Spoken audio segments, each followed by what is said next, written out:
Welcome back to my channel di YouTube History Marsha Mariani. Dan selamat datang kembali di pembelajaran daring. Selamat datang kembali di pembelajaran sejarah wajib. Di pembelajaran kali ini kita akan membahas materi tentang perdagangan di Nusantara sebelum kedatangan bangsa Eropa. Namun sebelum lanjut, jangan lupa untuk like dan subscribe.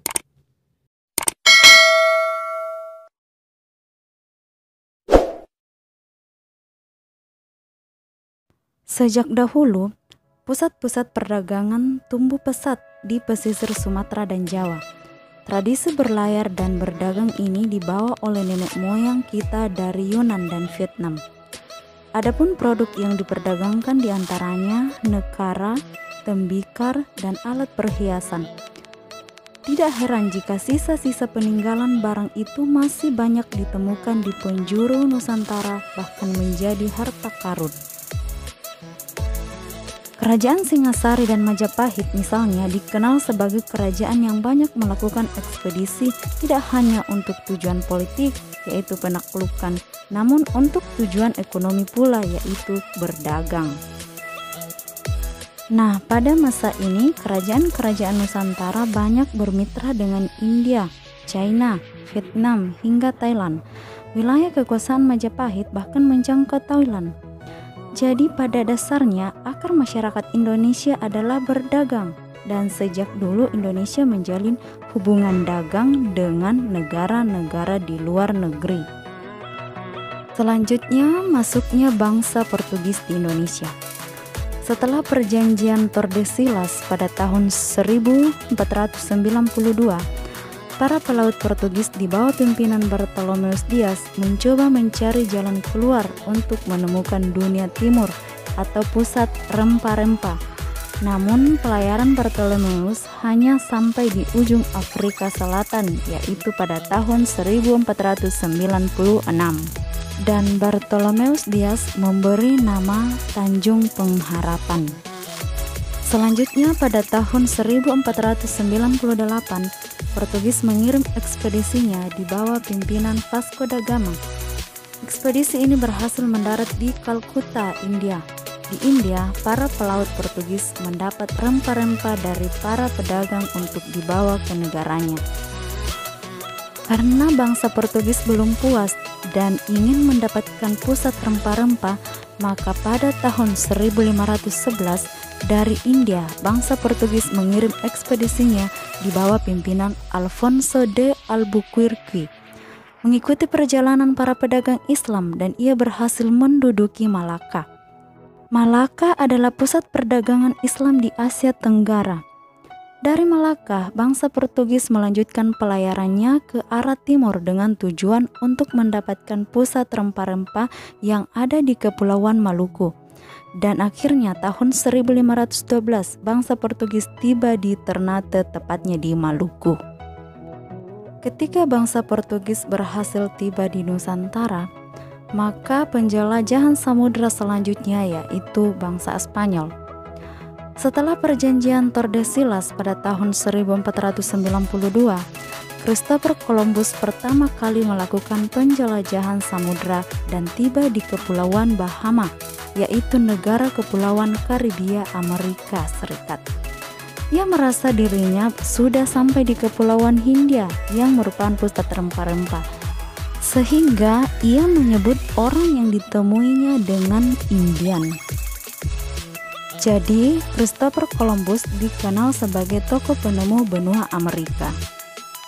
Selanjutnya pada tahun 1519, penjelajahan bangsa Spanyol dilanjutkan oleh Ferdinand Magalhães bersama rombongan dan memulai pelayarannya menuju ke daerah Hindia. Pada tahun 1520, mereka tiba di Kepulauan Filipina. Selanjutnya dari Filipina, rombongan Magalhães dipimpin kapten kapalnya yang bernama Sebastian Elcano melanjutkan pelayarannya ke arah selatan dan berhasil sampai di Maluku pada tahun 1521.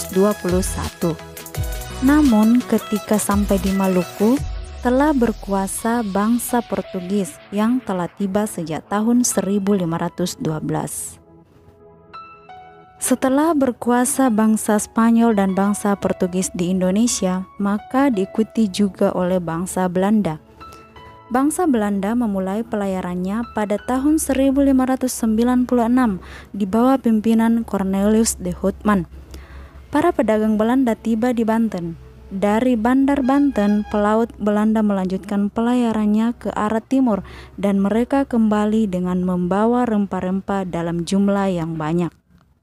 Nah, sejak keberhasilannya itu, para pedagang Belanda semakin ramai datang ke Indonesia. Keadaan seperti ini telah menyebabkan timbulnya persaingan di antara para pedagang Belanda sendiri. Nah, untuk mengatasi persaingan itu, maka pemerintah Belanda membentuk badan usaha atau kongsi dagang yang diberi nama VOC atau Verenigde Oost-Indische Compagnie. VOC adalah Persekutuan Dagang India Timur. VOC dibentuk pada tahun 1602. Bangsa Indonesia sering menyebutnya dengan sebutan Kompeni Belanda. VOC diberi hak istimewa sehingga menjadi badan yang berdaulat. Adapun hak istimewa VOC yaitu hak untuk memonopoli perdagangan, hak memelihara angkatan perang, hak untuk mengangkat pegawai-pegawainya, hak untuk memberi pengadilan, dan hak untuk mencetak dan mengedarkan uang sendiri. Selanjutnya, kedatangan bangsa Inggris di Indonesia. Sejak abad ke-17, para pedagang Inggris mulai berdagang sampai di daerah India.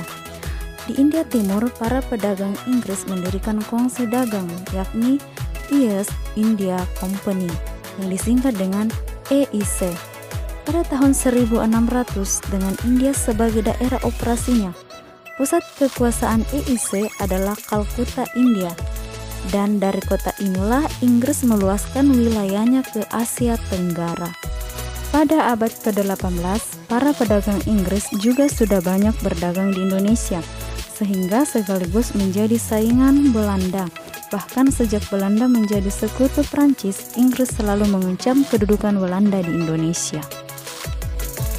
Nah, itulah penjelasan singkat mengenai perdagangan di Nusantara sebelum kedatangan bangsa Eropa, sekaligus membahas masuknya bangsa-bangsa Eropa ke Nusantara. Semoga pembelajaran ini dapat bermanfaat dan mohon dimaafkan apabila ada kekurangan dan kesalahan dalam pembelajaran ini. Terima kasih sudah nonton dan sampai jumpa di pembelajaran selanjutnya.